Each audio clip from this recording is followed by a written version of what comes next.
When it's time for me, King Malano, mi ò dẹ̀ ní gbàgàbà sókè láti Ìbàdàn fún mi nífẹ̀ẹ́ látọ̀run wá kí n má ṣẹ̀ṣẹ̀ gbé láyé torí fẹ́. All I know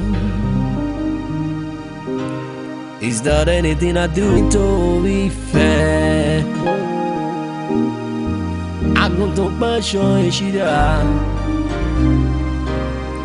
ìṣòro gbàdá òfẹ́ máa ń lájà fọ̀rẹ́rẹ́ mú mi kí n sọ bó ti jẹ́ torí fẹ́ torí fẹ́ ìfẹ́ àfẹ́jù ló mú mọ́ ọ̀rọ̀gùn orí mo ìgbóná Christian mati wá sí mi gbọ́bángẹ́lì rẹ̀ ti ń wí àrí ọ̀hún tágbára mọ́lẹ̀ ló wà má jagun lọ òbí ọlọ́kùn ẹni má dàrí ẹni sígbó orí ẹni ní gbé ní ọ torí fẹ́. As you can see, we have no interest àtúnwò láti fipá jẹ́ kó sọ̀rọ̀. That means we're not ready to torture you. And the reason is because ààrẹ ẹni rí ẹni tí ó jẹ́ àgbàlagbà tó dẹ̀ mọ̀ pé nǹkan tó pọ̀ ń lé wọn ni kò ṣe kíni kò fún wa ní information ta need tó máa lè ran investigation wa lọ́wọ́ knowing fully well pé tó bá withheld anything àbò decide láti parọ́ fún wa ó léwu. And I want to ask you this question now. Màá dẹ̀ fẹ́ kó sọ òótọ́ fún mi má parọ́ kí ló dé tó parọ́ rẹ̀. o bàbá Báyọ̀ best friend wa ni mẹ́ta ni wa tá n ṣọ̀rẹ́ ṣe pé best friend ẹlòmíì ọ̀rẹ́ ẹlòmíì lásán ni tó bá a ṣe mọ ara wa tàbí ọ̀rẹ́ wa tó ti best friend wa bàbá ṣe yé nísìn má bẹ̀rù ṣùgbọ́n ṣé investigation jẹ́ kó yé wa pé ìwọ àti Báyọ̀ ẹjọ́ wà that very night ni tó wà pọ̀. ẹ jẹ́ jẹ́wọ́. Good. àwọn mẹ́ta jọ wà ní. ẹ tètè dé o mi ò lẹ́lòmí àfẹ̀yìn o. kẹ dàgbàdàbò lẹ́bí gan mi bàbá lọ́rẹ̀ ọkọ ìyàwó dàgẹ́ lẹ́yìn rèé. àṣírí mo fẹ́ kẹ́ baṣu jẹ́ kọ́ mọ̀kùn mo léèyàn àṣírí pàdé mi àmọ́ máa retí all right then okay all right yeah. ọmọ mo lè wait kí ọ̀la dé. tó bá ń gẹ̀ẹ́sì nù ẹ̀ wọn ò ní kẹsẹ̀ láíláí. mo ti fi bí ọkọ ìyàwó ready ó mọ bí ìgbà tí mo gba license ni license to share anything. ọkọ ìyàwó ẹni tí ó bá ṣe ìyàwó rí kó lè má dùn ẹ. èmi ló ń bá wíyẹn o. àmì ìdárúkọ. ó ìgbà tó bá mi ìdárúkọ. èmi ló ń bá wíyẹn. ọ̀rẹ́ mi ìdárúkọ. anyway pàdé mi jọ tètè dé o kó má di pé tó bá dàrú la bẹ̀rẹ̀ sí ni wá best man káàkiri o mo fọlọ́run bá bẹ̀ tètè dé ọmọ tó ń gbé kiri yẹn kọ́mọ yẹn má lọ fún ẹ ní injury o. injury ti wà lára rẹ̀ dì ọmọ kọ́mọ ti jọ́ ọmọ yẹn rí. mo mọ̀ kó ti jẹ́ rí mo mọ̀ kó jẹ́ rí. ọmọ tẹ́mi déètì fún ilé oṣù mẹ́ta wọn ká tó kí wọn lè rí dáadáa òun ló ń ra wọlé. ọ̀rẹ́ kó má lọ́ọ́ dọ̀la nísìnyí ká má di pé àwọn ọmọ fi gidi máa páàkì ẹ̀ nípa ẹ̀rọ tètè bá sọ dáadáa o. mo ti gbọ́ bẹ́yì àṣẹnu wa lélẹ̀ òun fi ṣan ṣé ni èmi ń fẹ́ bú ṣé ni ìrọ̀rùn ló bá dé ọmọ ló mọ ibi tó bà lára wọn. ọmọ ó parí. ọjọ́ mú kúlẹ̀ jù ẹ̀. ìwọ kẹ ẹlẹ́bi ń pariwo ni ọmọ ló mọ ibi tára ń kù sí. ẹ ṣe gan ẹgbẹ́ àdúró tí bàbá. bàbá máa fa gbósàlà mọ́ ẹ máa ṣe rí ẹ ṣe gan nǹkan tó ṣẹlẹ̀ gbọ̀ngàn ni ó kò sọ fún wa pé ó dàrọ̀ àwọn àdéhùn kó dàrọ̀ bó ti gba ká máa jáde àpàdé ọ̀rẹ́ kan dẹ̀ndín ló ń pè ọmọdé àdéhùn ewu ló ṣe kí ló wá sí ládùúgbò ó ní pé báyọ̀ lòun ló wá rí ó tún àdé filẹ̀ ẹ̀kọ́ tí mo rí mo nìyẹn kò sí nǹkan mọ́. Man, do you think they're joking with you? Look at me. You're not going to find this funny. Now, mo fẹ́ kó ṣàlàyé fún mi ní pàtó the kind of relationship tó wà láàrin Dèndé àti Báyọ̀. As in, irú èèyàn wo ló jẹ́, irú nǹkan wo ló ń dà wọ́n pọ̀ tí wọ́n fúnra ẹ mọ̀ as a friend, whether distance, third, fifth, whatever friend you have. Jẹ́ kí n tú ẹ̀pẹ̀. If you cannot tell us that, Dèndé yẹn wàá ṣàlè mú wa débi tó ń gbé. You need to see me. Ṣé wọ́n tó ṣe wọ́n sí? Àti gbọ́dọ̀ yìí ṣùgbọ́n àfẹ́fẹ́ bísí pẹ̀lú ìgbà ẹ̀kọ́ lè ṣe as a kind of help.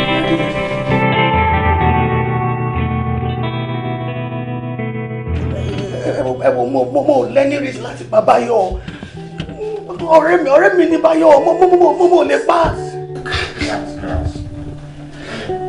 Mr. Dèndé, you have so many reasons to have killed Báyọ̀. So many reasons?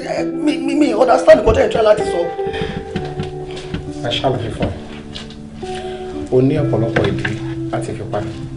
And these reasons, o máa ìrànlọ́ ẹ̀fọn ní ẹyọ kọ̀ọ̀kan. So mo fẹ́ kó tẹ́tí bẹ̀lẹ̀ jẹ́ kó gbọ́. Ẹni kan sọ̀rọ̀, you and I know ìpín business is dying for. Nígbà tí ẹ lè ṣe business at the end of the day, ẹ rí èrè bẹ́ẹ̀. Nígbà tí ẹ wá rí èrè, fortunately and unfortunately, àtòjú owó àtèrè ọwọ́ tí ẹni tá à ń sọ ìlú owó yẹn wà. Èyí tó wá jẹ́ tọ́ tiẹ̀ nínú business yẹn, ó refuse láti fún ẹ for whatever reasons. Inú bí ẹ gẹ́gẹ́ bí lára. You got angry to an extent. O bẹ̀rẹ̀ sí ń lérí. You were ingesting serious venom.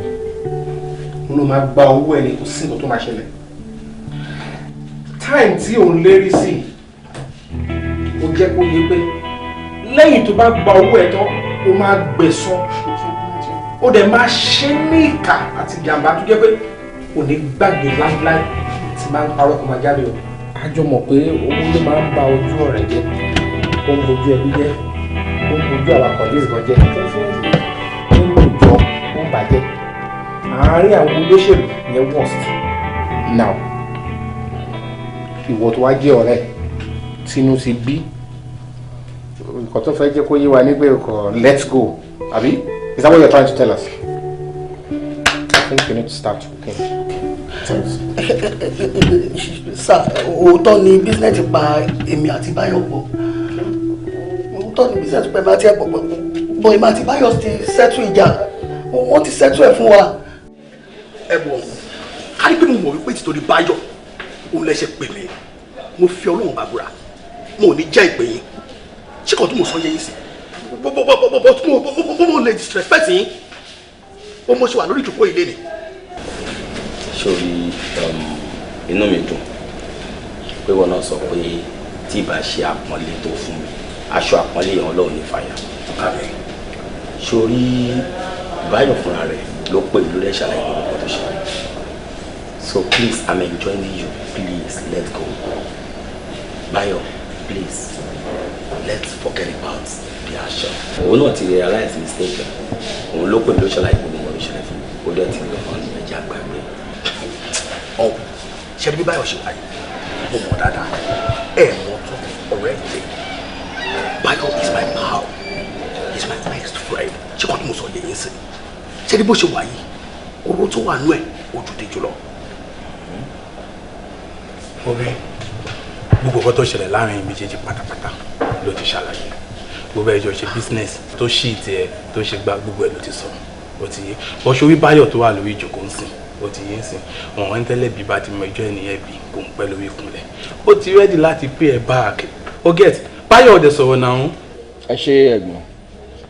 Pàdé mi. Kò sí nǹkan kan tí mo fẹ́ sọ. Mo ò láwíjàre kankan. Mo kàn fẹ́ kó torí Ọlọ́run kó dáríjì mi ni. Mo mọ̀ pé mo ṣe nǹkan tí ò dáa. Mo mọ̀ pé mo dọwọ́ rú gidi. But mo ti ṣetán láti ṣe àtúnṣe yẹn. Then mo fẹ́ assure ẹ pé gbogbo ìgbàkigbà tó bá tún jọ ṣe business papọ̀ irú ẹ̀ ò ní wáyé mọ́. Jọ torí Ọlọ́run má bínú pàdé mi. I beg you. Ṣé Báyọ̀ máa dáríjì ẹ sórí bó ṣe wáyé láti ní èmi àti ẹ business ò lè ever die máa jẹ pọ̀ láti èmi ìlú ni mo sọ fún ẹ sí. Òun sọ fún ẹ pé kò má bínú irú ẹ̀ òun ti ọwọ́ òun ṣẹlẹ̀. kò dẹ̀ tó ṣe ìbínú that means pé kò tí ì tán nínú ẹ̀ pẹ̀lú ló dẹ̀ sọ pé o ró mi láṣọ àpọ́nlé that means o tí ì ró mi láṣọ àpọ́nlé tó bá ró mi láṣọ àpọ́nlé wà á jẹ́ you just let go you forget about everything. ẹ wo ẹlẹ́gbọ̀n ọmọdé ló ń ṣe ọ̀rẹ́ wa kí ni nǹkan tá a wá pè wá ní ọ̀rẹ́ fún tá a bá ń ṣe wa tá a bá lè dáríjì wa àwọn àti yín wọ́n ṣe súnmọ́ àwọn tó wọ́n ń jà tó ń parí ẹ̀ náà ó ti yẹ kí ni báyọ̀ ṣe tójú kan tójú òrìrì ẹ jọ ọmọ fọlọ́run bẹ̀ wọ́n náà la máa bẹ̀ ó ti yẹ dáríjì. ẹ wọ kó ti torí yín ni o ti torí yín ni o. ojú ni mo ń tí o. ó ti lọ ẹni kó fún lágbo owó ẹ̀ tó bá bínú ọjà máa bọ̀ owó ẹ̀ bó ṣe sọ yẹn bó bá ti bínú mọ́ máa bọ̀ owó ẹ̀. ṣé wọn náà máa fún títí ẹ kẹjọ bí fún wa kó náà tó fún ní tiẹ̀ ọjọ́ bí fún wa kò ṣe é òun lówó nìyí lọ. ẹ settle ìjà right ṣé ọlọ́run ló bá yín settle ìjà yẹn ni àbí àwọn èèyàn bóyá ṣe mọ̀ pé ìjà yẹn tó bá ń parí ó tán nínú tiẹ̀ tell me now wá sọ fún mi bàtàn bá ń parí ìjà ìwọ lọlé Báyọ̀ ní alẹ́ a day to his wedding ṣé lè fún ní wedding gift ni or you wanna go dressing up tell me abúlé bá pa màálù kí ló wá lọlé Báyọ̀ a day to his wedding not even a day a night to his wedding few hours to his wedding kí ló ṣe ní Báyọ̀. iṣẹ́ rí òótọ́ ni mo lọ sílé Báyọ̀ lálẹ́. Gàtí mo. Relax yourself. Son, credit, relax. Yeah, go. Ìgbà tí mo délé Báyọ̀, then mo dẹ̀ rí pé time ti lọ. Mi wá bọ́dà láti sọ pé mo fẹ́ rí mọ́. So mo ṣáà fi yẹn lọ sọ́dọ̀ girlfriend because ibi tí girlfriend mi gbé ó close mọ́lé ẹ̀. Ìgbà tí màá dé dọ́tọ̀ girlfriend mi náà mo wá discover pé ara girlfriend mi ò yá. Bí mo ṣe decide láti lọ rògùn fún ní chemist nìyẹn. Ìgbà tí màá dé láti chemist mo ní kí lọ fún ìyàwó mi lógún. So bí mo ṣe rí ìyẹn tailor tó máa ń bá wọn rán aṣọ ní around nìyẹn. So mo ṣàbẹ̀rẹ̀ lọ́wọ́ ẹ̀ pé kí ló wá ṣe ní ìyẹn àdúgbò lálẹ́. So mo wá sọ pé àpé ó yẹ kó ti sùn by this time pé ilẹ̀ ti ṣú. So bó ṣe sọ fún mi pé ó lóun mú aṣọ wá fún Báyọ̀ pé aṣọ yẹn ó láṣọ yẹn ó lóun bá Báyọ̀ rán aṣọ. So ó láṣọ yẹn ó rán dáadáa lóun kò size Báyọ̀. So bí. If I can hear you vividly, tailor ní alẹ́ àbí bí time wo ni èyí tó ń sọ yìí. Around 10:30 to 11. Huh? 10:30 to 11? No. I'm not understanding. Tailor, aṣọ wedding, ní alẹ́ 10:30 to 11. Adjustment. How does that add up? Let me ask you a question. On deliberative ẹ̀ mú àṣírí ni àbí kí ló ń ṣẹlẹ̀ ọgọ́? No sir. No. Àpò ògbọ́n nǹkan tó sọ ni. Aṣọ wedding 11 o'clock. Tailor, your show was it ready? Ó ṣẹlẹ̀. Ó ti hàn díẹ̀ náà àti borí bó ṣẹlẹ̀. Okay, now let's do it. How can we see that tailor? Can you take us to the tailor's house? Mo mọ̀lé tailor yẹn, but mo lè provide ẹ̀ fún yín. Màmá pè lórí fóònù àkọ́ lọ fún pé mo fẹ́ ránṣọ. Má ti bẹ̀ mọ́. Mo lè fẹ́ parọ́ ẹ̀yà. Ṣé kò wá ṣọ́ ni o? Sorry, you know that we are working together. A máa dúpẹ́ fọ́lọ́run àmì Ọlọ́run bá a mọ̀ ró. Ó mi tí ì sùn Ọlọ́run kọ́ọ̀sì kan wọlé lóṣìṣì ni èmi gan ọkàn mi ò balẹ̀ kọ́ láti ẹ̀dẹ́ kó lọ. Tani ẹ? Wọlé, come in. All right. Ẹ bọ́. Àrètí lọ́la. Ẹ kàrẹ́ sà. Okay then. Ẹ rà sà. Ọwọ́ ìwà ọ̀dẹ̀. Mo wà pa. ẹ má bínú pé mo pẹ́ kí n tó wá ojú sí i mo tiẹ̀ ní kí n try luck mo rò pé ti máa sùn gan. Mo wà ní. Ẹ má bínú sá mo busy látàrọ̀ rán ní pé aṣọ yẹn kódà kó fẹ́ ṣe kí ní bí ẹsẹ̀ díẹ̀ báyìí. Ṣé bí mo ṣe ìnáwó ni mo complain bọ́ ìgbà tí mo wá wọ̀ wò mo rí pé perfect ló ṣe. Ọ̀rọ̀ wa ti parí because bàtọ́ tiẹ̀ sáré sọ fún mi báyìí bọ̀ torí pé mo ní ṣàwọn customers tí mo ń ṣe ráyè wà yọjú sí yín ẹ̀ẹ́dẹ̀kú palẹ̀ mọ́. Finally the day is here adúpẹ́ fọ́lọ́run. Ọkọ mi ò papọ̀ kọ́lá ṣáà tètè dé kó lọ ó ti rẹ̀ ní kára o. Ọlọ́run. Èmi kò tẹ̀ lè wait because èèyàn tí mò ń kó bọ̀ àti pàtí yẹn wọ́n ti pọ̀ jù. Bẹ́ẹ̀ ni. Tí wàá mọ ìyàwó ni tí mo bá yín kó bọ̀. Kí ló dé? 1 to 5 billion. Oh no, irọ́ mo kàn fi ọkùn ni wọn tó bẹ́ẹ̀ nù. Bọ̀ ẹ ṣàmọ̀ ní ẹ̀gbọ́n wa ló ń ṣe nǹkan ládùúgbò kò ní dákáwà náà máa ní ẹ ṣàmọ̀ náà. Boy, mo appreciate it. Erasa.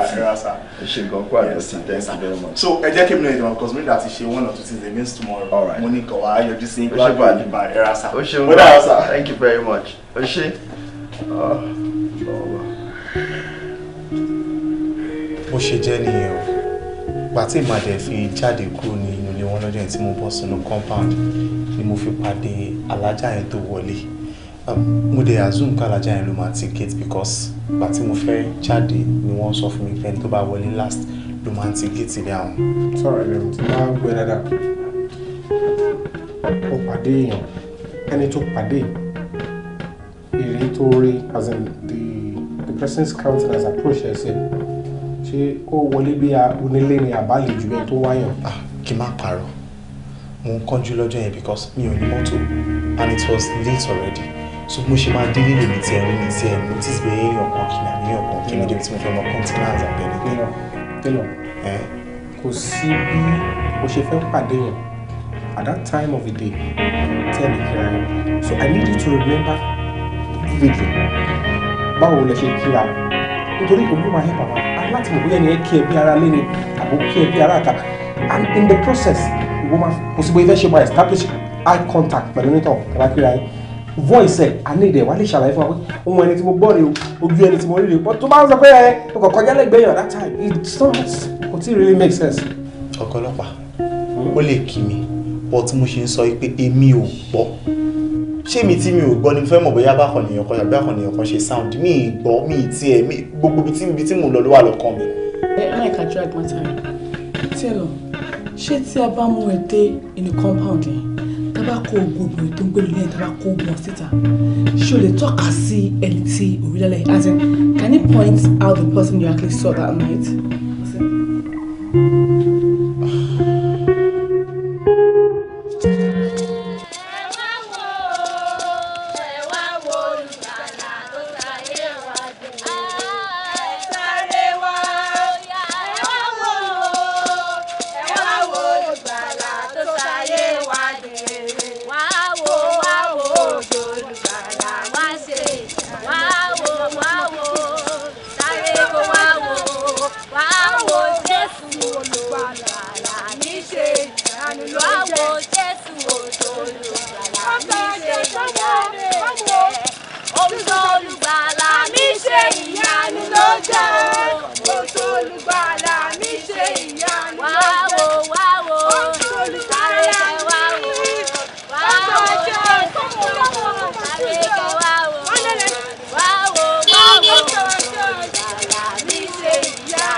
I am a winner in the Lord.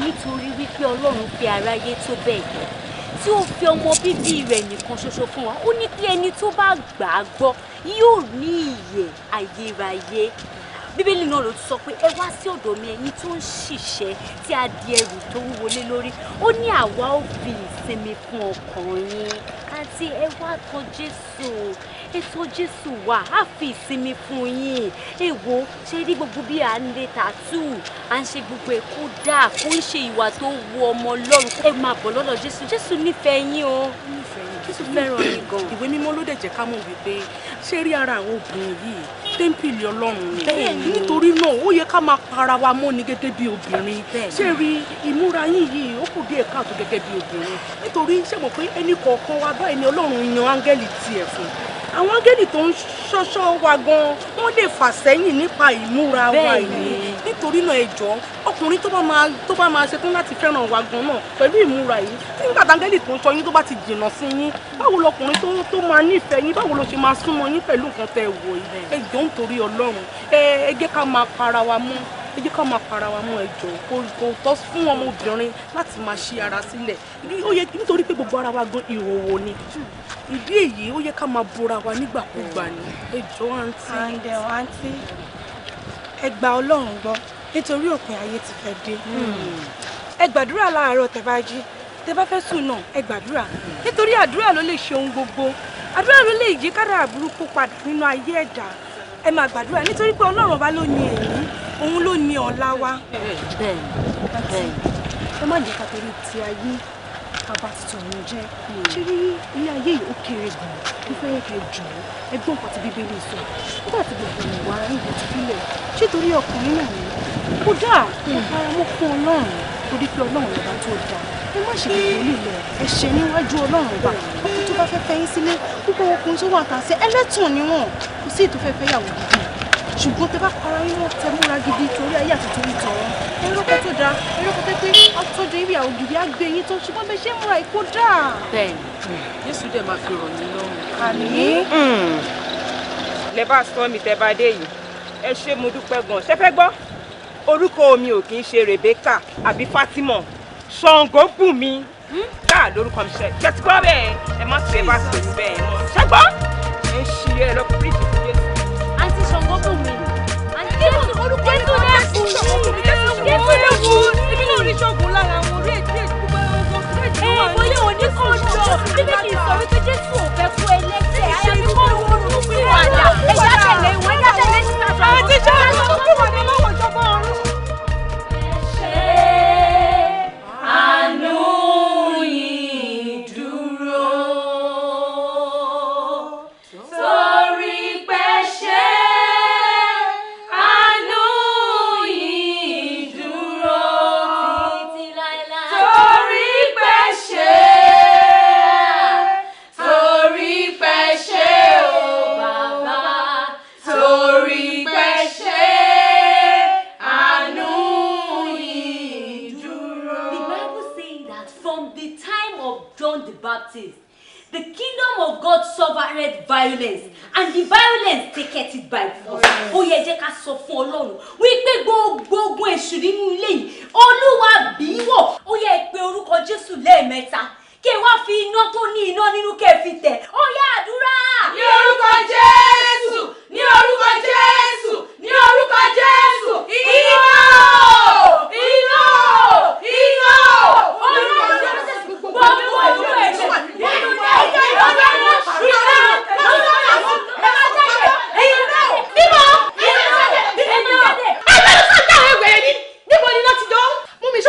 pẹ̀lú àwọn ọ̀rẹ́ mi kí ló dé wá stop wa. Bẹ́ẹ̀ni sọ̀tẹ̀ rẹ̀, wọ́n lọ bọ́ ṣe èyí.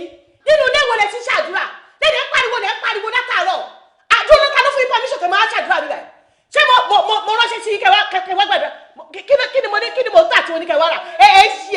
ní pé kí iná kó wó lu gbogbo àwọn ọ̀tá wa. iná máa wọ́ gbogbo yín pa ni ọ̀rọ̀ máa wọ́ yín pa ni ẹ̀yin wèrè yìí.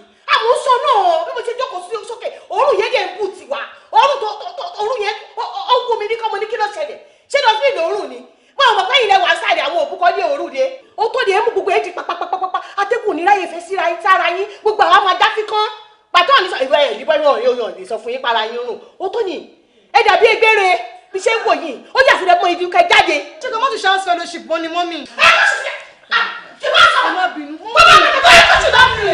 àpò ọjọ́ fún mi ṣe ń wọ ọ̀rẹ́ nílẹ̀ kó tó ní bá ṣọ olóṣù. ìwé ẹ̀yẹ yìí. ìlọ níbo ni ló ti ń jọ níbo lẹ ti ń bẹ̀yẹ̀ wá níbẹ̀ tó fún ìpàdé ṣọ̀fẹ́ máa gbàgbé òṣì nínú ẹ̀.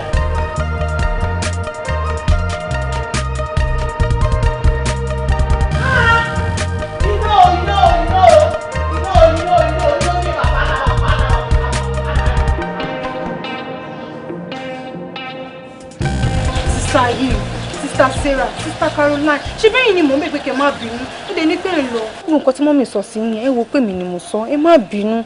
Inú ìṣàrí pé mo sáré tẹ̀lé yín bó ṣe sọ̀rọ̀, tó rọ́rọ̀ yẹn dùn mí, mo dẹ̀ mọ bẹ́ ṣe máa fíù gbogbo ẹ̀bí yẹn, ẹ dá sí mi lórí pé mi ni mo sọ. Sister Esther, ká má lọ, ṣé èèyàn rí nǹkan tí mọ́mì fi wá wé nínú ilé ni?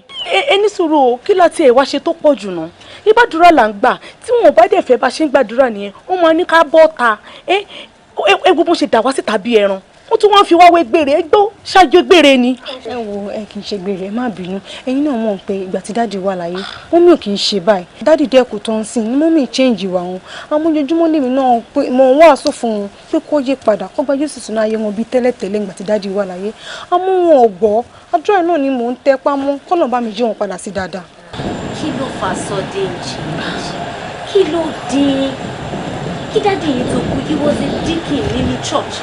All of a sudden dáàdi dẹ̀kun tán mọ́mì bẹ̀rẹ̀ sí ní ṣe bọ́ ṣe é ṣe okay fine bó ń ṣe business wa ju pé ká máa bá wọn á tún wá bíbà àwa gbàdúrà wọn wá sọ̀rọ̀ sí wa bẹ́ẹ̀ yẹn àkìlà ṣe àní kó wá bèṣù náà àdéwà nulẹ̀ ìwà ṣe pé àwa gbàdúrà ní àdúrà ló máa ń gbà kó kí n ṣàgbára náà. Sister Sarah, change is very constant.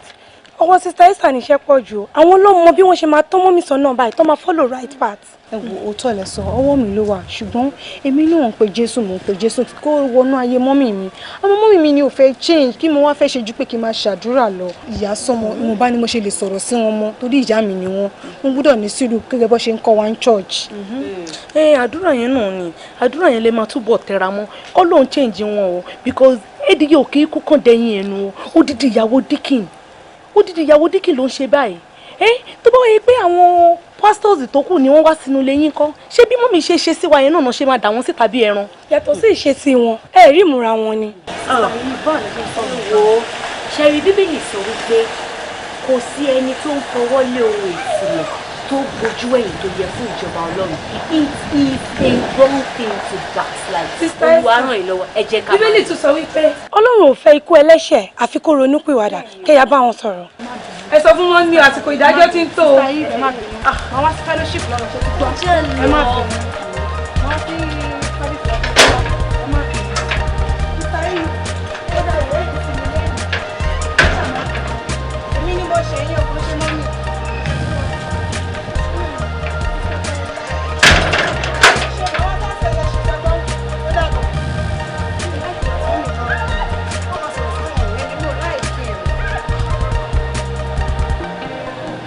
That is my life. Big beside me, she. Ìdílé onígbàgbọ́ ni mo ti wá. Ìdè ìgbẹ̀sìn gan. Mo Bíbélì dáadáa. Nítorí tí ìgbà tí mo pàdé Báyọ̀. Dẹ̀rùdẹ̀, ẹ bá mi bá Bọ̀dá Báyọ̀ sọ. Ipe kún wọ́n ṣe sùúrù. Tí yóò bá ṣe sùúrù, èèyàn máa jèrè ẹ̀. Kọ́ máa wọ́n ṣe rárá. Ṣẹ́rí, àwọn pásítọ̀ wa sọ fún wa pé ó dá fún obìnrin kí wọ́n jábàálẹ̀ obìnrin ní alẹ́ ọjọ́ ìgbéyàwó ẹ̀ kó má rọ́ọ̀ṣì mi tó bá rọ́ọ̀ṣì mi kò ní da ìfẹ́ kẹ́ bá mi bá wọn sọ̀rọ̀ torí pé mo nífẹ̀ẹ́ Bọ̀dá Báyọ̀ gan. ṣé tán ṣé wọn pé mo sọ fún ẹ ṣé wọn pé gbogbo nǹkan tí mo sọ náà lélẹ̀. mo ṣẹ̀ṣẹ̀ gbà pé tòótọ́ ló sọ fún mi àlìsè òun ló fẹnu ara ẹ̀ sọ́nsìn bọ́ Sister Esther ẹ jẹ́ kí n bá yín sọ èyí tó ń jẹ́ òótọ́ ọ̀rọ̀ ṣé di mistake tẹ́yìn obìnrin máa ń ṣe òun ló pọ̀ jù. ìwọ náà jẹ́ ká imagine àgbẹ̀dọ̀ jábàálẹ̀ yín bí ti jẹ́ tẹ bá ṣe gbéyàwó mímí mọ̀ rẹ tèmi o bọ́ká tiẹ̀ lọ wo pé kì í jọ tẹ wá ṣèjọ ìyàwó yẹn lálẹ́ tó wá wọlé mo tọrẹ mi gbé sábẹ́ òjò nìyẹn. Christian mi máa gbà fọlọ́run ni. bàbá ńlá arọ ni wàá gbà sáìsì eléyìí fún báyìí ẹ tún mú yẹn sẹ́gbẹ̀ẹ́ ok ẹ pàdé ọkùnrin ẹ láǹfààní láti jọ ṣe nǹkan pọ̀ first day o ẹ̀ ń láti ní sùúrù kó dúró oṣù mẹ́fà o àwa dúró oṣù mẹ́fà yẹn tán ẹni tó ti láníyàn ti ẹ̀ nú lẹ́yìn oṣù mẹ́fà tó bá bóná jẹ adórí ìvùwà ẹ̀ mú yẹn sẹ́gbẹ̀ẹ́ ṣùgbọ́n nǹkan téèyàn bá ti test téèyàn lè trust bí ọ̀rọ̀ bàbá Sodiq lọ́yọ̀ọ́ ẹ̀ ọkàn yẹn máa balẹ̀ pé ohun tí mo ṣe yìí o ó bá dọjọ́ ìyàwó àjẹpẹ́ ni o ẹ wá mú ẹ ṣe ẹwú tọrọ yìí ní èmi sọ fún ẹ o. mo ní kẹ́ bá mi bá bọ̀dà Báyọ̀ sọ̀rọ̀ ìtẹ̀yẹ tó ń sọ yìí. Esther sori mo love ẹ gan mo dẹ̀ ti decide nígbèsè ayé mi pé ìwọ ni mo fẹ́ fi ṣe ìyàwó ok mi wà nífẹ̀ẹ́ kó jẹ́ pé ìwọ fúnra ẹ wàá ṣe Ọlọ́run láti ara mi. lọ́nà o. ọ̀ṣẹ́ sórí mi èmi ti ṣe rí dáadáa kí n tó pàdé ẹ ìgbà tí mo pàdé ẹ ni mo pinnu pé mi ò ní bóbìnrin mi ṣe mọ́ àfiwọ́ now tí wọ́n bá kọ̀ tó jẹ́ kí n súnmọ́ ẹ lémi tó ti rí gbogbo evidences pé mo ṣetán láti fẹ́ ẹ sílé automatically ọkọ ẹ ni mo jẹ́ tó bá ti wá jẹ́ kí n súnmọ́ ẹ tí mo bá lọ ọ̀tá orí ẹ lẹ̀ṣẹ̀ yẹn wà. Báyọ̀ ìyẹn de ní balẹ̀ kó gbọ́ mi o ẹlẹ́ẹ̀kejì tó bá tì mí tí mo lọ ọ̀tá tèmi ò lè mára dúró mọ́ tí bá lọ kó àrùn wá ńkọ́ tí mo márùn yẹn tí mo kó fún ẹ lẹ́yìn tá a bá ṣègbéyàwó ó di méjì mo fi Ọlọ́run ọba bẹ̀ ẹ́ rí mi. Jésù Kristi ò ní jẹ́ lórí tọ́lọ́rọ́ lọ́rùn àmọ́ ẹni sùúrù kò sẹ́ṣẹ̀ ń bẹ̀ ẹ ṣe ìdẹ̀sí lọ́rùn tèmi náà tó bá jẹ́ pé a ti fẹ́ra wa sílé bí ọkọ àti ìyàwó tẹ́ wá lọ ṣèrànù ń ta òun lẹ̀ṣẹ̀ wà lórí mi ẹni sùúrù fún mi díẹ̀. bá a ṣe ń wọra wa yọ láti di tọkọ tìyàwó mi ò lẹ́lòmíì nígbèsè ayé mi ìwọ nìkan ni mo ní fún mi ní nǹkan tó máa fún mi nígbà tí a bá ṣèyàwó tán kí n kúkú mọ̀ pé o ti fún mi má tì mí lọ síta Esther come on mo nífẹ̀ẹ́ ju owó nǹkan tó ń sọ yìí lọ. Bọ̀dà Báyọ̀ Jésù Kristi ò nífẹ̀ẹ́ sí o. Jésù rí i pé ìwọ nìkan ni mo fẹ́. ọ̀rẹ́ mi jẹ́ n fi yín lẹ̀ ó ti yẹ irọ́ mi ìfẹ́ disturb yín bọ́sọ̀ tẹ́lẹ̀ yìí express rí gẹ́gẹ́ gbà wàá ṣe rí ọ̀rẹ́ mi. Is that anything I do? Any step I take nítorí ìfẹ́. kí ló tẹ̀ láti ẹ̀ ti sọ fún ṣẹlẹ̀ gan-an. àǹtí mi alẹ́ mo ti meet Bọ̀dà Báyọ̀ wọ́n dẹ̀ ní àwọn láìkì mi àwọn afẹ́ mi. gbogbo ìṣẹ̀gbọ́rọ̀ tó sọ pé fọ́ ni èmi ẹ̀gbọ́n ẹ̀gbọ́n tó jẹ́ pé mo jàjàkújà mo ná gbòòrò 24/7 mi ì tiẹ̀ ronú lọ pé ọkọ àbí fẹ́ǹsì even boyfriend gan kò sí nǹkan tí mo fẹ́ fi wọ́n ṣe kí ló rò débẹ̀ gbogbo tó sọ yẹn. ẹ wo àǹtí mi Bọ̀dà Báyọ̀ sọ pé àwọn ò nífẹ̀ẹ́ mi àwọn dẹ̀ láìkì mi mo fẹ́ mú wọn wálé kẹrí wọn. ẹ gbà mí gbọ́. orí tí mo ṣe wẹ̀ ó dà gbé bí mo ń lálàá mi tí ẹ̀ gbọ́ rí. ẹ bá ti rí wọn ẹgbẹ́ nǹkan tí mo sọ fún mi. àmọ́ mi ẹ̀wọ̀ ẹ̀ tẹ̀ wá kù. in fact ẹ gbọ́dọ̀ bí ìsìnkàn ló ṣẹlẹ̀ bí báyìí. mọ́mì ẹ ò mo ti ní ti. ṣé mo sọ pé mo fẹ́ bẹ́ẹ̀ sọ̀rọ̀ ni èyí ò kì í ṣe ọjọ́ ọ̀rọ̀ fún mi àti èṣù ṣùgbọ́n èyí ò fẹ́ báyìí sọ̀rọ̀ I don't want to talk to you. kí ló sọ ìgbà rẹ sí mi. Esther wà ní pẹpẹsẹ o òun ti nífẹ̀ẹ́ sí o òun fẹ́ mu wálé. jọta ló sọ pé ta ló sọ fún ti fẹ́ ta ló. ìyá bíbélì yìí náà rí Esther. ṣé òkè bí ṣe ń bọ̀ yẹn mo rò bí nǹkan gidi kan lẹ́ ń sọ ni mi ò pọ̀ òṣì ló wá bẹ́ẹ̀ sọ. mọ́mì. o mọ̀ pé tó ṣe máa wọ̀. ṣọṣẹ́ ọ̀pọ̀ pè é. no. mọ́mì ní sùúrù. àǹtí mi kí wọ́n ní kò ní sí láti mọ̀ tuntun mọ̀ sí kí n pé mo ti ní fẹ́ntì mo ti níyàn tó fẹ́fẹ́ mi tó náà wọn láìkí mi wọ́n mi ṣẹ̀ṣẹ̀ bí nǹkan àgbọ̀n ọ̀tẹ̀ dá mi lóhùn. wọ́n mi wọ́n understand wọ́n pé òjijì àkọ́kọ́ wọn kàn bọ́rọ̀ yẹn lẹ̀. but time wo ló nígbà ẹ fẹ́ wá gan-an. next week Thursday ni Bọ̀dà Báyọ̀ náà máa ráyè so next week Thursday ni màá wá. bẹ́ẹ̀ Esther èmi ò lè sí around o mọ orí ẹ̀gbọ́n tó ní àsìkò election de la wà yìí pàrọ̀ Àbújá yẹn mi ò gbọ́dọ̀ carry over gbogbo àwọn politician yìí sí ní ọmọ nídìí wa wọ́n dẹ̀ máa sanwó gan ṣé ti yẹ bẹ́ẹ̀ so Bọ̀ ìmọ̀ àbá ìbá mú mi sọ̀rọ̀. Bàbá mi sọ̀rọ̀ pé ó jọ. Ṣé Brother Bayo bá wa kọ́ máa fún ọ l'attitude? Báwo rí kò sí problem? Ṣé Brother Bayo àbí Reverend Pastor kí ló tẹ̀ pé? Brother Bayo ni. Brother náà. Ẹ dẹ̀ máa láìpẹ́ wọn àti mi tẹ́ bá rí wọn. Àwọn náà wọ́n jẹ́ wọn máa dàbí ẹ̀yìn náà ni. Àbúrò ó máa ń fọ́ ní ojoojúmọ́ wàá kàn gbé new thing wàá dé yóò ti ẹ̀ gbọ́n. Báwo rí? Èṣù gbàdá fẹ́ máa rájà fọ̀rẹ́rẹ́ mú mi kí n sọ bó ti jẹ́ torí ìfẹ́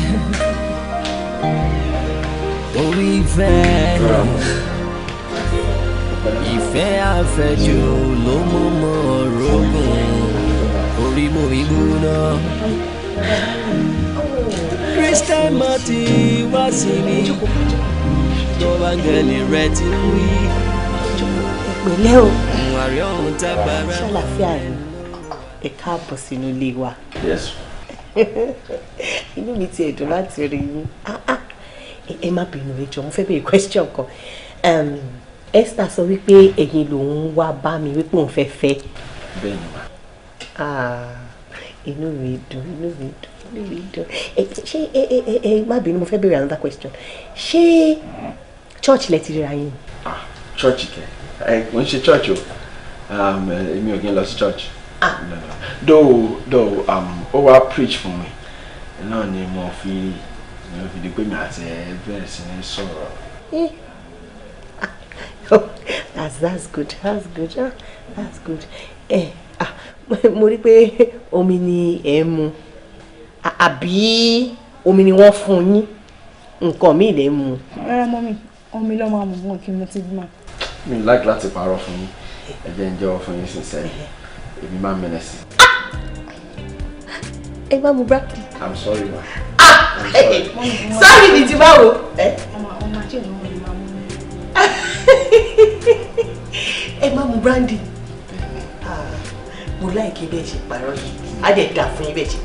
Ẹ jẹ́ kí n sọ gbogbo nǹkan tí mo máa ń ṣe kí ẹ mọ̀ mi dáadáa. Mo máa ń lọ club náà. No club. But mo intend pé in the next 2 months lágbára ló máa stop sìgá fífà. Sìgá. Uncle Bayo. Mi láìkí parọ́ ni. Ṣé rí gbogbo nǹkan tẹ́ ẹ ṣe inú mi dùn sí bàjẹ́. Yes, because you are truthful and I like that. Èmo ọmọ yìí kò já rárá. Bẹ́ẹ̀ ni mo rí pé ẹ̀yin rẹ̀ já. Ẹ wá bá mi ṣe kí ni ẹ bá mi já kutukutu. Ẹ já ni o, ó ti yé yín. Ẹ bá mi já gidi. Torí bó ṣe ń di tó ń di mi ò nífẹ̀ẹ́ sí mi ò láìkí rárá. Kò mọ nǹkan táyé ń sọ. Ó kàn máa dì báyìí. Mo bẹ́ẹ̀ ṣe wá já ẹ̀. Èmi láìkí ẹ bẹ́ẹ̀. Màá kọ́ gbogbo ẹ̀. Mo fíyàn tó já tó máa bá mi já síta kó já. Ẹ ṣe kan ní thank you. Sókè lọ gbé ti bí wá. Má lọ bí wá fúnra mi. Ẹ jẹ́ kó òun lọ gbé. Eléyèsù kò kí gbogbo dé section níbi tí. Kí ni mo fi tó lé ní owó lè débẹ̀. Àjọmọ́ ẹ wò ó gé kí n gé ni. Ẹ gé tí wàá gé tèmi. Àjọ géèjì. Àwọn géèjì máa jẹ. Àjọ wá gé. Èyí kò máa gé. Mo bọ̀. Èyí lè mi jẹ. Ṣé tán ẹja? Èmi ò parọ́ o. Wọ́n sọ bí mo ṣe. Mo lè nífẹ̀ẹ́ gidi gan-an ni. A bá eré àníyàn ìfẹ́ wa lọ. Lẹ́yìn ìgbà tí Báyọ̀ gbàgbà lé mi tán, ó pè àwọn ọ̀rẹ́ ó change life mi kúrò ní onígbàgbọ́ sí another life. When it's time for me, King Malano, mi ò dẹ̀ ní gbàgàbà sókè. Láti Ìbàdàn fún mi nífẹ̀ẹ́ látọ̀run wá kí n má ṣẹ̀ṣẹ̀ gbé láyé torí fẹ́. All I know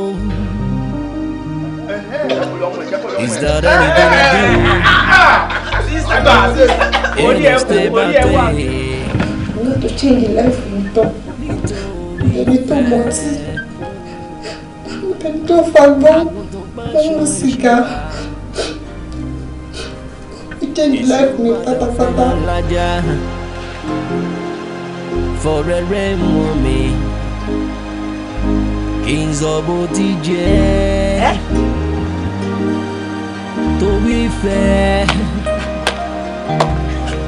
torí ìfẹ́. Esther ọwọ́ ẹ̀ káàkiri inú yàrá mú kọ́ níbo ni gíyìn ti ń fi wà níbo aṣẹ́ ibi ló wà tí wọn náà mọ̀ ṣe báyìí. àǹtí mi kí ló dé tí mi ní mọ̀ ṣe wáyé náà ni mo ti bá náà.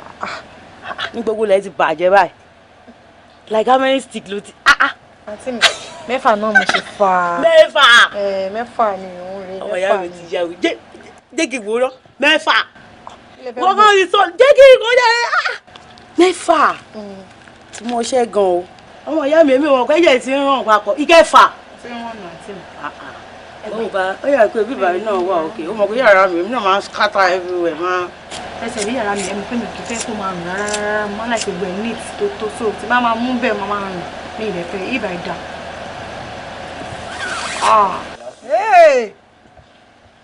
ẹ̀gbọ́n mi èmi kò tẹ̀ láì kí n máa ṣe inú yàrá mi lórí máa scatter everywhere ìsìn wàá rí i pé ó máa fún ẹ ní inspiration wà á kó máa jíjà wọ́n ló yẹ belong in sí. mo jíjà o orí mi máa sparkle ó sparkle gidi gan ni.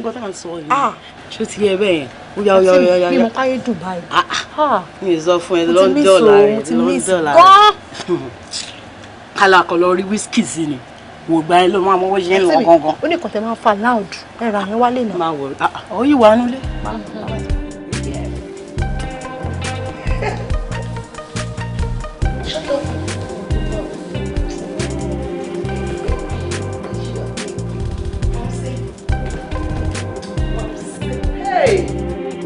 Hey, see my pikin. Yirobo fún mi, yirobo 360. Oh yeah, yirobo.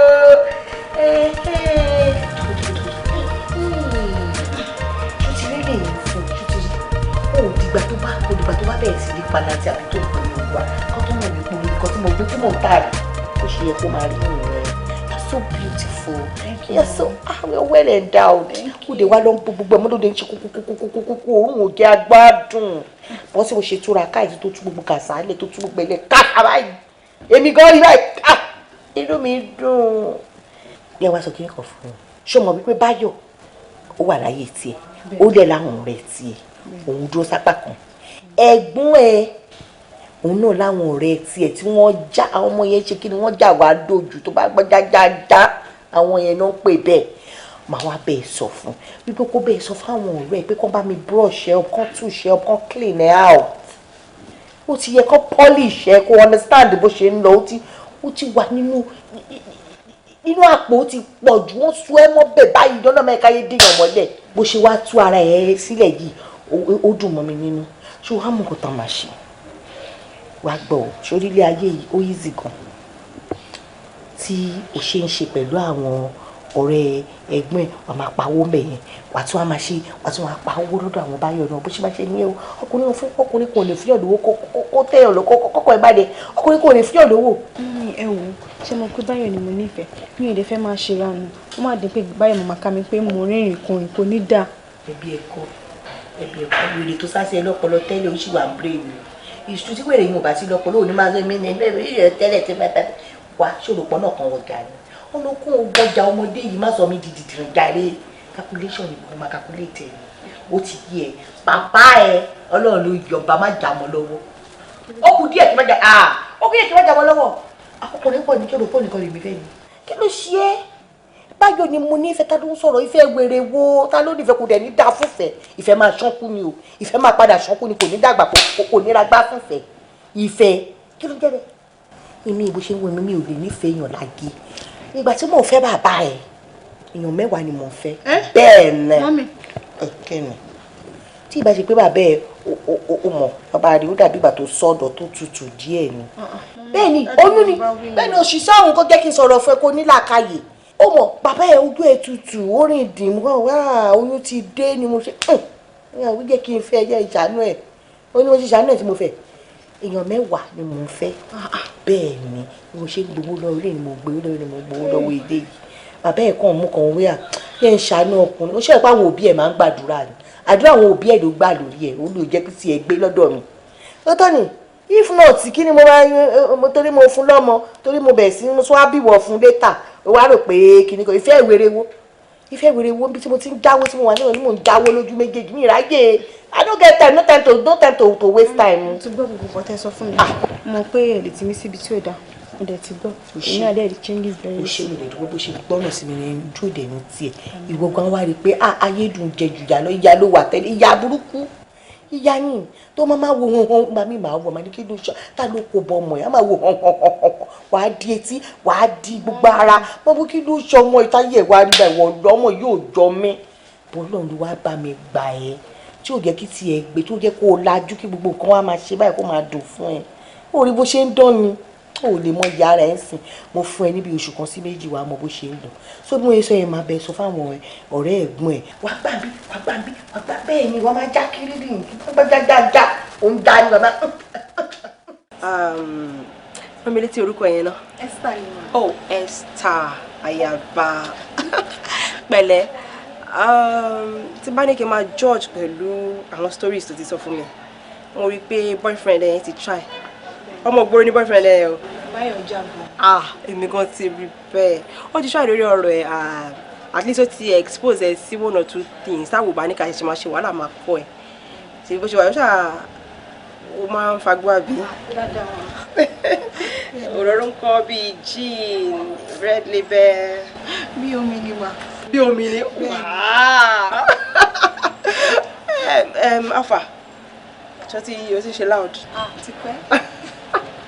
boy yẹn ti try but you know level tí bọ̀bọ̀ yẹn já ẹ sí ó fẹ́ kò ṣe pàrọ̀ kì í ṣe o but level tí wàá tún gbé pẹ́ẹ́lí díẹ̀ then bọ̀bọ̀ tó ń sọ̀rọ̀ ẹ̀ ń pa èyí that's ọkọ ẹ̀ tó ń sọ fún mi ọmọ ògbóni gáyẹn máa jẹ́ ṣé mo ṣe táwọn ṣiṣà. bẹ́ẹ̀ ni owó mọ̀ dáadáa àǹtí mi gan ló ní pé kí wá bá yín pé tí bá wá bá yín ẹ lè jà mí dáadáa ẹ fọ̀nà wọn mi ẹ expose mi sí life dáadáa. bẹ́ẹ̀ ni mi ò rò pé àǹtí ẹ jẹ́ kó mọ̀ wípé pimp ni mí. wọ́n sọ fún mi. ok pimp lèmi ń ṣe actually nílẹ̀ ọlọ́run tó mọ́lé ni ọlọ́run fi sí káwọ́ mi àwọn ọkùnrin tó jẹ́ wíìsù ní nàìjíríà yìí mi ò sọ Lagos State o the whole of Nigeria tó bá máa ka ẹran èèyàn tó ní owó lọ́wọ́ jù lọ́kùnrin kó tó ka márùn-ún wá káwọn tí mò ń sọ yìí kò dẹ́ ṣe ẹnìkan kò ṣe méjì so bó ṣe wà yẹn ọlọ́run fi wọ́n ṣe godfather fáwa so kò dẹ̀ sí nǹkan mi tá a lè fúnru wọn yẹn ju pé ká wá rú àwọn ọmọ tẹ́jẹ́ wọn bá ṣe tútù tẹ́jẹ́ wọn bá wà alright kakọ̀ máa fún ọ kọ́kọ̀ máa fọ́ ra wọn lórí ra wọn níkùn àwọn bàbá yìí náà ní ìdìtọ́jú náà wọ́n ní ìdìtọ́jú but mi ò rò pé o lè ṣe irúṣẹ́ tí mò ń ṣe. kí ẹ tẹ sọ bẹ́ẹ̀ mọ̀. ó ṣe ṣóbí boyfriend ẹ tó ń sọ̀rọ̀ ẹ̀ yìí ìgboro gidi ni tí mo bá bẹ̀rẹ̀ sí ṣe irúṣẹ́ tí mò ń ṣe tí mo bẹ̀rẹ̀ sí ní gbé ẹ fọkùnrin tó bẹ̀rẹ̀ sí ní jásí gbòòrò kó bẹ̀rẹ̀ sí ní ṣiṣẹ́ tí mò ń sọ pa àṣẹ mi ìfẹ́ pè ní ṣe aṣẹ́wó because àwọn ṣaṣẹ́wó high class babe la wa wọ́n gẹ́ gidi ni wa àwọn òǹdó lẹ́gbẹ̀ẹ́ títí à ń ṣèdọ̀tí nǹkan lè ṣẹlẹ̀ lọ́jọ́ kan kó lọ pàdé bọ̀bú ẹ̀ àbí kí bọ̀bú ẹ̀ lọ gbọ́ pé irúṣẹ́ báyìí ló ṣe mọ̀ pé gbòòrò lòun náà mi dẹ̀ ní fẹ́ da relationship ẹ̀rú so my advice pé sórí gbogbo level tí boyfriend ẹ ti mú ẹ mọ̀ yẹn ìwọ máa bá wa ṣe fàájì máa bá wa roll. àǹtí eyín fi yẹn lè fi mì í báyọ̀ ti tèmi ọkọ tèmi ni ajé orí mi ṣé láwọn tó fẹ́ gbé fún mi yẹn orí ògbófò ló ń pè wọ́n ọ̀tọ̀ọ̀tọ̀ lọ́jọ́ wa ọ̀tọ̀ọ̀tọ̀ ní máa yanyan gbogbo wọn. àǹtí mi ti ròyìn fún mi gan-an. Oh God, ó ti wá fi mí sí tight corner báyìí ṣé o mọ̀ pé mi ò ní fẹ́ ṣe nǹkan tó lọ àti máa sọ pé bí a torí nǹkan tó ṣe lọ́pọ̀ ẹ̀ fi fi ẹ́ lẹ̀. no rárá o. so ní sọ fún mi. community ok ṣé bó ṣe wà yìí alpha aṣọ mẹ́rẹ́ ṣe ṣo good. ṣe rí lórí ọ̀rọ̀ tẹ bèrè sí ṣe mọ̀ àwọn tó já pẹ̀lú ọmọ tó ṣẹ̀ṣẹ̀ já ṣe mọ̀ kó yàtọ̀ ṣe rí tẹ́lẹ̀ mi ò rí lè mọ̀ ṣe náà bọ̀ nígbà tí Báyọ̀ ti já tó ti já gbogbo ẹ̀ àkọ́kọ́ tó kọ́kọ́ wò wọ́pọ̀ pé ẹ̀kejì báyìí wò pé Esther ẹ má jẹ́ kí n fọ̀rọ̀ kí ẹ má jẹ́ sọ̀rọ̀ táǹtí. so o sọ pé Báyọ̀ gan testify. máa fẹ́ mọ̀ kó o tọ́ ni ẹ̀yin ẹ̀kọ́ fọkùnrin kan dán mi ò pé kó wá kírun mọ́ṣáláṣí mi a sọ fún yín bí àdúrà òun gbà àbí kò gbà. Are you serious? ẹni kó wá testify. Esther o máa gbóná jẹ̀gún ẹ lọ bí mo ṣe ń wo ẹ yìí o. o ti fẹ́ máa rí bẹ́ẹ̀ o.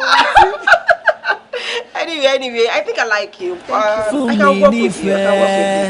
Check out all the love. Látọ̀run wá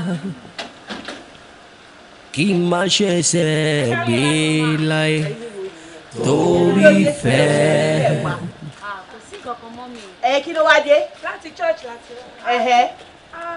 àwọn ọ̀rẹ́ style táàrí wọn ní fellowship láti ní pé wọ́n wá sí church náà. Mọ́mí. Mọ́mí mi tí ó bá.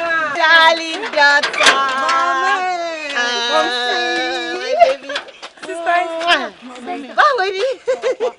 Mom sí àná yẹn sì dùn jù. Gbogbo ayé ni mo jẹ́. Mummy, ẹ wo ọ̀rẹ́ mi yìí, àwọn tó tún jẹ́ kí n meet. Gbogbo ayé ló ṣe fún mi. Ayé club ló ṣiṣẹ́ lè sọ pé ọlọ́fà mi. Ó tí ì gbé ẹja ayé orí omi náà. Mummy mi ò lè dúró láti jayé orí omi yẹn o. Sister. Èmi. Sister yìí. Láyé yín ẹ má pè mí Sister Esther mọ́. Esther àgbà kan tẹ́ mọ̀. Ó yàtọ̀ sí tìsín. Ṣé ti gbọ́ mi? Sister yìí bàbí kílẹ̀ pera yín. Ṣẹ́yìn máa ń fagbó.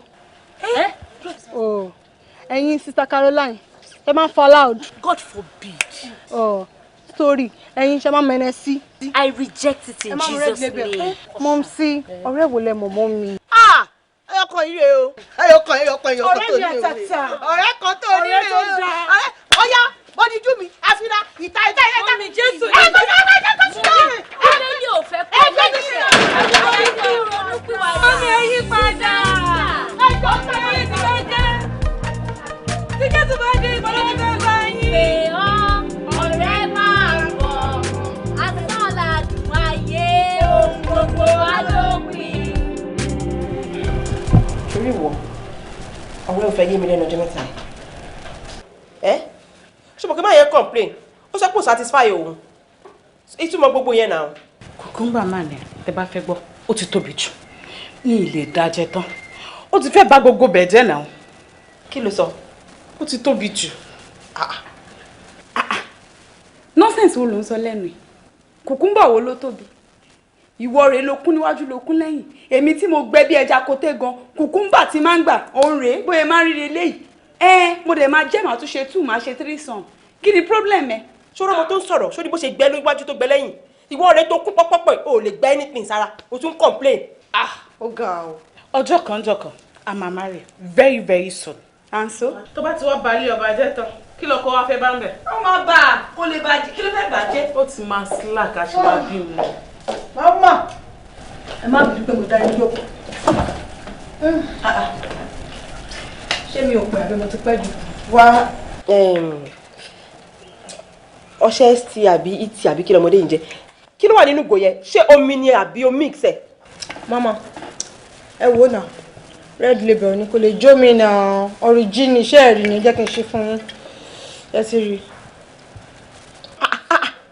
ó wí pé òróró gidi ló ń dààmú bí ẹni tó mọ mi yìí wọ́n máa para ẹ sí mi lọ́rùn kẹ́ ẹ ń bá sọ̀rọ̀ ni. Ẹ̀wẹ̀ ṣáàjò nítorí tó lóhùn ṣe rí ọmọ ta conscience ó ti mọṣẹ́ jù wá lọ ẹ má lọ gbé àwọn èèyàn tó máa ṣe mí láǹfààní tó máa help kárí àmì ẹ má lọ gbé fọmọ ilé tí mọṣẹ́ jù wá lọ o.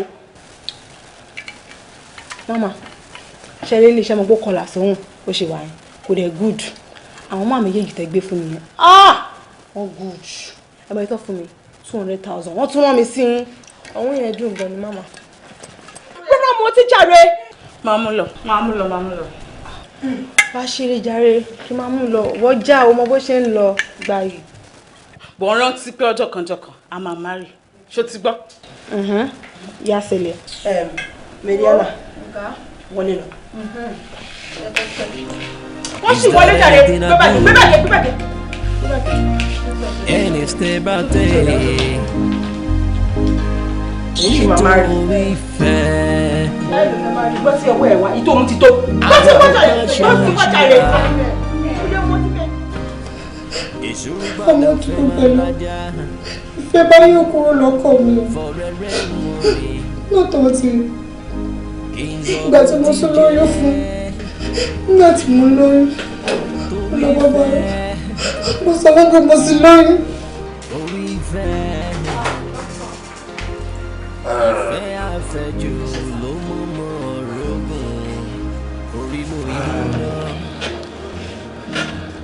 Madam, Congrats for kí nìyẹn sir. You are 1 month pregnant. ṣé o. Thank you, sir. Ẹ ṣé, sir. You're welcome. Ṣé rí stage tẹ́ wà yìí, mi ò ní fẹ́ kẹ́ máa stress ara yín. Okay, sir. Màá fẹ́ kẹ́ máa ní enough rest. Kẹ́dẹ̀ máa jẹun déédéé. Màá jẹun dáadáa, sir. My advice for you now is olójú oògùn tẹ́lẹ̀ ló ń sìn. Nítorí ẹni tó bá ti lóyún kì í ṣe gbogbo oògùn ló lè lò. Tẹ́ bá fi pé nǹkan kan wá kún sí lágọ̀ọ́ ara, ẹ try láti consult wa before kẹ́ tó lo ẹni oògùn. Ṣé ti gbọ́? Bẹ́ẹ̀ni, sir. Kẹ́dẹ̀ máa ṣe a little bit exercise. Tẹ́ bá ń lọ sìn. Kẹ́rí iná títí ẹ ṣàmọ̀. Àmọ́ iná títí dáadáa nínú wọn. A fún yín láwọn oògùn tẹ́ máa lò. Okay. Àti tí ẹ nílò. Ṣé ti gbọ́? Okay. Congratulations. Ó ṣe máa sọ pé olóyún irú oyún òṣìwò nìyẹn. Ṣé wọ́n á jẹ́ mi bí àní wọ́n kò possible kò gbóyún yẹn sínú o kò possible rárá o láti wá bó ṣe máa flush ẹ̀ dànù ni. Báyọ̀ rubbish ló ń sọ lọ́jọ́ kìíní àná tí mo sọ fẹ́ wíwẹ̀ pé má jẹ́ tí ì ṣe o jẹ́ kó da ilé ẹjọ́ wẹ́ẹ̀dì kí ló sọ jájà àwájà tó ń sọ pé olùgbòyún wo mo ti lóyún mi ò dẹ̀ lè ṣe oyún kankan. bẹ́ẹ̀ni ẹ sọ́n jáde máa bẹ́ẹ̀ sọ̀rọ̀ níjọ́ wo ló dé street náà àwọn tá wà á street tó bá street à ń sọ nǹkan tó normal fún ẹ tí o bá lóyún tí o ti ready láti bímọ ó máa ṣe kí ni ó máa flush ẹ̀ dànù ni kí ni ìtumọ̀ gbogbo yẹn. Báyọ̀ mo ti já ju lẹ́fù gbogbo yẹn lọ ojú ọ̀nà ló fi wọ̀ mí mo ti já pẹ́ẹ́pẹ́ẹ́ mi dẹ̀ lè ṣe oyún kankan ó lòdì mi ò lè ṣe oyún kankan jẹ́ kí n kú ni. àwọn tó lóyún oṣù méje gan wọ́n ṣe fún wọn peacefully tí ò sí nǹkan tó ṣẹlẹ̀ ìwọ wá gbé oyún kan oṣù kan sínú ọbẹ̀ sínú gbọ̀ngbọ̀n kan ẹ̀jẹ̀ lásán lélẹ̀ kò tí ì dánmọ̀. mi ò lè ṣe oyún ìyẹn ṣe máa ní kí n ti ṣe. kí ni yóò ṣe nǹkan tó yẹ ká máa gbàgbé ẹni gbàgbọ́ ọtí mẹ́ẹ́ Esther jára ẹ délẹ̀. báyọ̀ mi ò lè ṣe.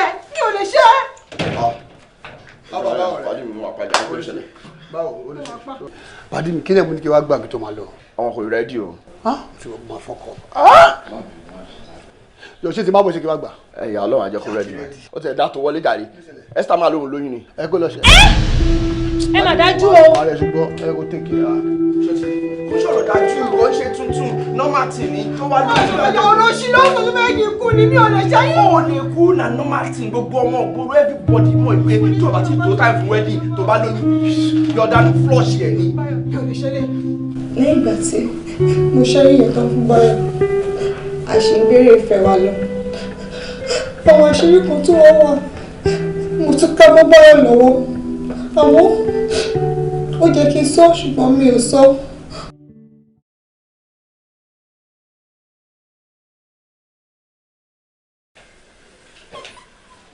Tani ẹ kí ló ṣe wọ́n. ìpariwo ìdí ọ̀tọ̀ ló ṣí ẹ̀ èmi àtẹ́jọ́ ṣe díò ni ó wàá fẹ́ lọ kó bá mi mo wá ní kí n tàn lọ sókè kí n padà ní. Páyọ̀. ìtumọ̀ yẹn tí bá pààyàn ńkọ́ tí bá pààyàn tó jẹ́ pé wọ́n ló mọ̀ ńkọ́ ṣé kò bẹ́ẹ̀ mi ni. jẹ́ ká ọlọ́pàá kó wá gbé. ẹ ṣàṣọrí ẹ pé ṣá ọkọ̀ ẹ pààyàn ò fẹ́ pọ̀ ọlọ́pàá fún ṣé kò pa mí padà ni. wo jẹ́ kí n sọ fún ẹ ó ti mọ àṣírí mi nìyẹn o mo dẹ̀ níyàwó mi kò sí ẹ̀dá ọlọ́nkan tó gbọ́dọ̀ gbọ́ rántí pé mi mo dìsájì ni ẹ rántí pé ó ti doyún karùn tó ti ṣẹ́ fún mi o tó bá try tí nǹkan kan bá fi lè ṣe mí lórí ọ̀rọ̀ tó wà ńlẹ̀ yìí olùsọ kan tó máa fẹ́ nìyẹn o ó dẹ̀ ti tán nìyẹn gbogbo nǹkan tí bá ṣe tí ò bá dáa àṣírí lọ́wọ́ ẹ̀ ó gbọ́dọ̀ bá mi bò ó ni ẹnu àṣekí ni kò sí ilé ẹ̀ pa ní èmi àti ẹ̀ lájọ mọ̀ sí kò yẹ ó yá gbé báàgì lẹ̀ jẹ́ kájọ wọ́ sínú wọn náà fà níbi ọwọ́ nítorí ìfẹ́ àgùntàn pàṣọ ìṣídà. relationship yẹn ó lọ bẹ́ẹ̀ ọ̀hún tí ìgbà tí mo lọ bá dókítà. Sista Esther wọ́n ti dáadáa ní mo lérò pé mo sọ fún yín pé ẹ gbọ́dọ̀ attempt láti ṣe ẹni kankan nítorí pé wọn ò gbóyún wà very flexible ní tó lè já sí kò tẹ́ bá attempt I told you. bẹ́ẹ̀ ni dókítà mi ò rò pé mo ṣe ẹni oyún o yàtọ̀ sí bí àti tí mo ṣe bíbá last time mi ò ṣe ẹni tètè tó jọ bẹ́ẹ̀ mọ́. Really? bẹ́ẹ̀ ni torí pé mo ti gbọ́n wọ́n nífẹ̀ẹ́ fún mi. nínú ìwádìí tá a ṣe wọ́n jẹ́ kó yé wa pé of present ẹ lo àwọn nǹkan ní ìjó ti damage wọn bẹ̀rẹ̀ ẹ dẹ̀ ti wà 2 months pregnant nípa ìyẹn. tó ní o ó tọ́ ní o ọ̀rẹ́ mi ló fún mi lóògùn yẹn pé kí n lò wípé ó kàn máa flush everything jáde sí ilẹ̀ sọ pé kí n má ṣe D&C mọ̀ kó lè affect mi oògùn ni mo lò. Sister Esther pẹ̀lú gbogbo mọ́nì tí mo fún yín dání ẹ wò ẹ má jẹ́ kí n purọ́ fún yín àfi tí mílíkù bá fẹ́ ṣẹlẹ̀ wọ́n bí ó ti damage mi ò rò bẹ́ẹ̀ lè bímọ mọ́. yẹ gbé dọ́rọ̀ dúpọ̀ ṣáàtì fún mi sí pé mi ò lóyún mọ́. ẹ wò kí n má ṣe ṣe gbé torí fẹ́.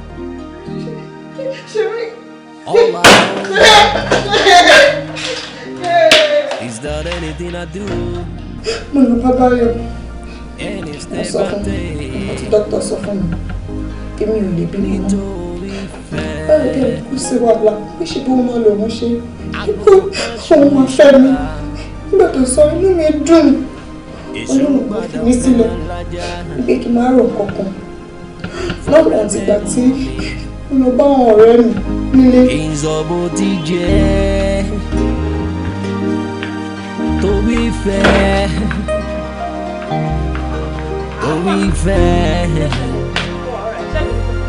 ìfẹ́ àfẹ́jù ló mú mọ́ orogún. As a matter of fact, mi ò expect pé mo máa rí MB by because mo ti fi pé bóyá o máa wà ń lé o máa ronú àbí kẹ̀ bí a kò ní wẹ̀ kó ṣiṣẹ́ wa yìí mọ́. Kí ló mean? Bébí ṣe wà ìpínsàn tó lè mú mi ronú láyéláyé tí máa fi kú. Inú mi máa dùn lọ ni. Gbogbo èyí tó ti ṣẹlẹ̀ ó ti ṣẹlẹ̀, mo ti gbà fọ́ Ọlọ́run. Ọlọ́run ló ní gbogbo ẹ̀ lọ́dọ̀. As I am, I'm not bothered. So kí la wá ń sọ?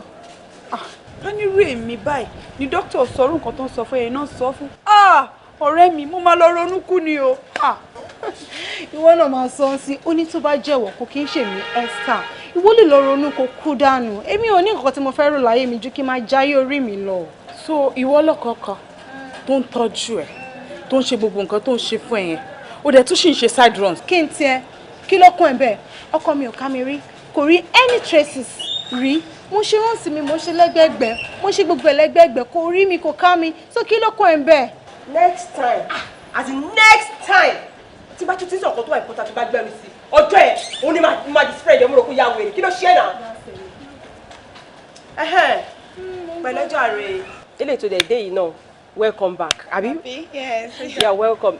But ó dàbí pé wọ́n invite tiwa sí event kan abi. Yeah, a ní event kan tó yẹ ká lọ and bàbá kan báyìí tó bá ń pè lọ́kọ ẹ̀ tó máa ń sọ pé ọkọ mi. Báyọ̀ náà ni olówó orí mi kò pé méjì náà. Báyọ̀ lórúkọ ẹ̀ ó fún wa ní invitation pé ká wá síbi wedding lòun. Òun ṣeré ní jàre má fàwàdà ṣe rere èmi nìkan ni Báyọ̀ máa fẹ́ kó ní ìyàwó mi bí kankan sọ kí ló wá ń sọ. Ṣé tí gbogbo ẹ̀ bá ń tàn ẹ́ ṣòfin pé mi ni máa parọ́ fún ẹ ṣá ó yẹ kó mọ̀ pé mi máa sòtọ́ ọ̀rọ̀ fún ẹ sórí tó bá wùn ẹ́ kó gbọ́ tó bá wùn ẹ́ kó gbà nǹkan tí èmi ṣàmọ̀ ni pé Báyọ̀ ó fẹ́ ṣe wedding ó dẹ̀ ti invite wa àwa dẹ̀ máa lọ àbáni lọ. àṣẹ ní máa lọ wo ọ̀rẹ́ mi take care of ẹ.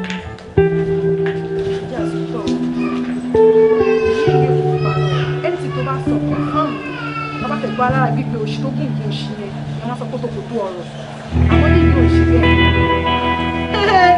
ayé mi ò ní bàjẹ́ ẹgbẹ́ Báyọ̀ wọ́n ń ṣeré ni. ìgbà táwọn ọ̀rẹ́ mi wá sọ fún mi pé Báyọ̀ fẹ́ ṣe ìyàwó pẹ̀lú lómi. mi ò dẹ̀ ní gbàgàbà sókè láti fàgán fún mi nífẹ̀ẹ́ látọ̀run wá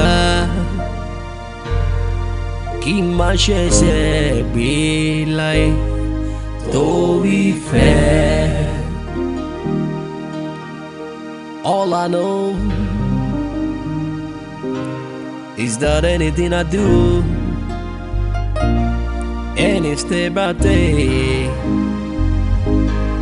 nítorí fẹ́. Àgùntàn pàṣọ ìṣídà, ìṣòro gbàdá ọ̀fẹ́ máa ń lájà, fọ̀rẹ́rẹ́ mú mi, kí n sọ bó ti jẹ́, torí fẹ́.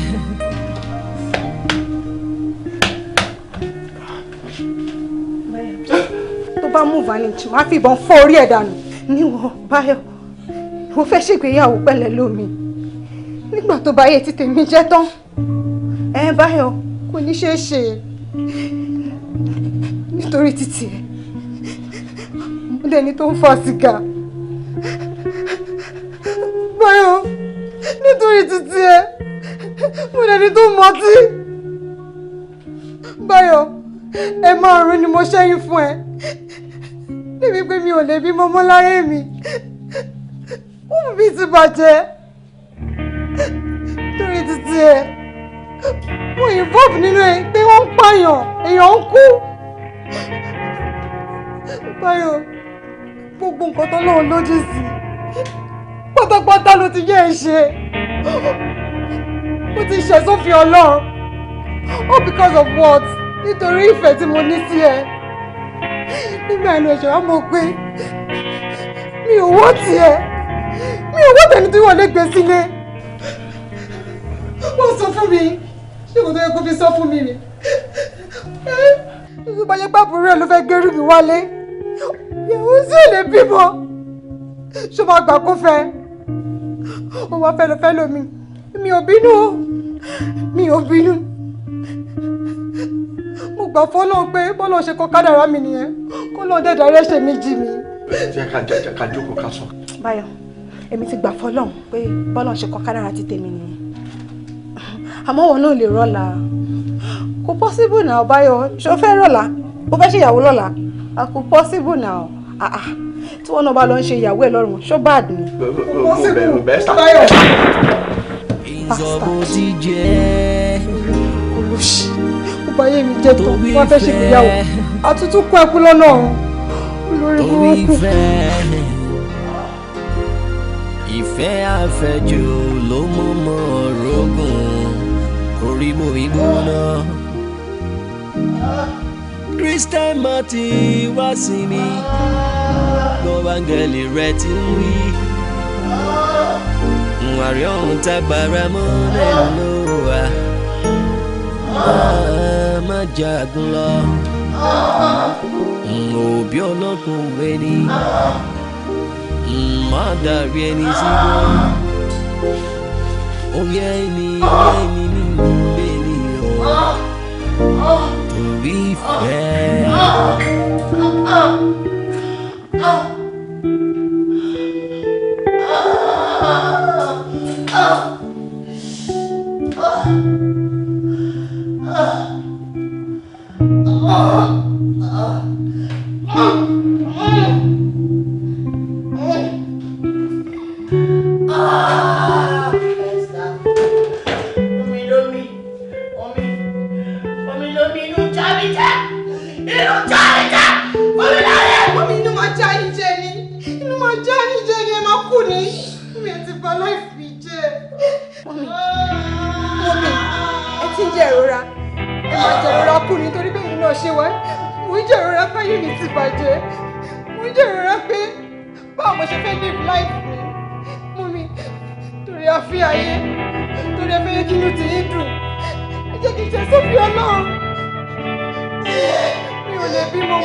To be honest with you, your case is very pathetic.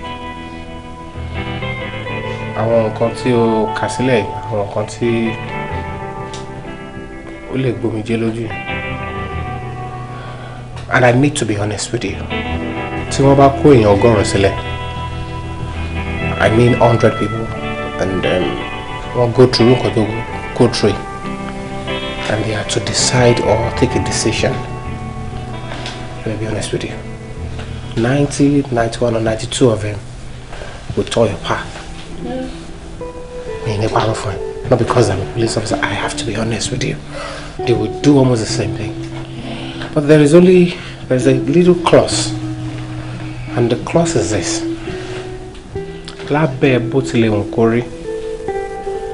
The onus is on you.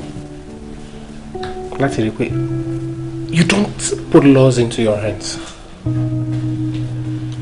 Bí nǹkan yẹn ṣe lè pọ̀ tó bó ṣe lè wà grievous tó tẹ́ka assume pé èèyàn kan sìn inú kọ̀ déédéé bí wá try láti ó bá gbébọn or whatever inú bí ó pa ìyá yàn ó pa bàbá yàn kó pa ẹ̀gbọ́n yàn kó pa àbúrò yàn kó tún go further kó pọ̀ ọmọ téèyàn bí nínú yàn báyìí kéèyàn fojú ara rẹ̀ if you have access to gun or any dangerous weapon read my lips.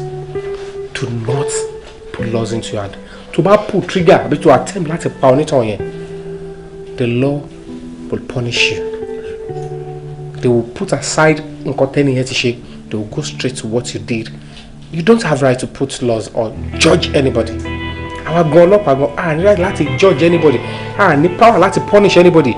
It is only the courts that can say explicitly, eye ìyà báyìí ni onítàn yẹn lẹ́tọ̀ọ́ sí. You and I know you didn't do that. So, buttress on your point, my dear, mi ò mọ ibi tí ò ń gbé. In fact, mi fẹ́ mọ ibi tí ò lè máa gbé. Surely the nearest police station to you can never be more than 30 minutes. Kò lè ju 30 minutes lọ. So why didn't you come to the police station? Yes, you keep saying police is your friend, but most of you believe in it. Ṣé wá sọ nǹkan fún ẹ? Ṣé nínú àwọn ọlọ́pàá yìí náà, àwa kan tá ìmúṣẹ́ bí iṣẹ́ ààyè pọ̀. Tó bá wá sí àgọ́ ọlọ́pàá tó wá fi ẹjọ́ sùn ṣé ìwé ìsọ̀rọ̀ yìí kó wá sọ fún wa kó tébùlẹ̀ bó ṣe tébù kó sọ fún wa. My dear sister, kò sí ní àṣẹ ìwé lọ́sọ̀ sùn fún ẹ lẹ́jọ́jọ́ wedding kan gbọ̀ngàn lọ́ máa rest boy and that wedding will not hold. Don't take place. We can stop it. Like you said, ó pààyàn. So many things the guy had done that is criminal, so he can be arrested. As it is now, I will only ask you to go Sharajo and speak with your family to get a very good solicitor, lawyer to manage defending, because the bad news is that you have to get to court. This is homicide. Honestly. And then we cannot just throw it through the window. When you get to the court, a good lawyer should be able to defend your case. But I will appeal to you, dear, read my lips. Do not make an attempt to lie to the court. But shall I even lie? With the same emotions, deliver it to the judge. I think that you should be able to get some clemency if you are lucky, okay? So. You see, I feel her because me. Try not to go through me. But like I said earlier on, don't ever put laws into your hand. I'm sure with a good lawyer, she can actually get. I mean, what do you think? Yeah, hopefully, we just have to prosecute. We don't try. So the trials will start in court, and Jackie judge your discretion. I wish you good luck, okay? But always believe police is your friend. Don't ever put laws into your hands. I feel for you. You know, I'm so sorry. Is that anything I do? Any step I take, nítorí ìfẹ́. Àgùntàn pàṣọ ìṣídà, ìṣòro padà fẹ́ máa lájà. Fọ̀rẹ́rẹ́ mú mi, kí n sọ bó ti jẹ́. Torí ìfẹ́. torí ìfẹ́ àfẹ́jù ló mọ̀mọ́ rogùn orí mo ìgbóná. Christian Marty wá sí mi gbọ́ áńgẹ́lì rẹ̀ ti ń wí. Àrí ọ̀hún tágbára mọ́lẹ̀ ló wà